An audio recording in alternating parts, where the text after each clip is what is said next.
quiero que hagan el siguiente análisis teniendo en cuenta estos tres factores. Primero, los desafíos, las competencias y el salario. Entonces, recordemos algo.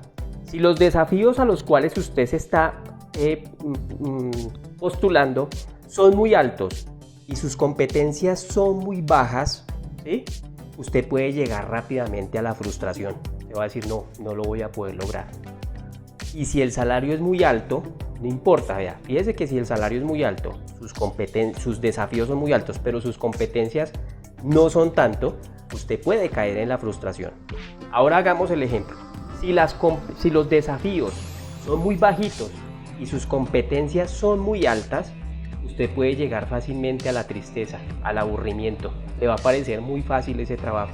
Y adicional a eso, si el sueldo es muy bajito, pues se va a sentir muy triste y muy aburrido. Así que la solución, ¿cuál es? Busquen un equilibrio. Un equilibrio, no importa si el equilibrio les da aquí, aquí o aquí.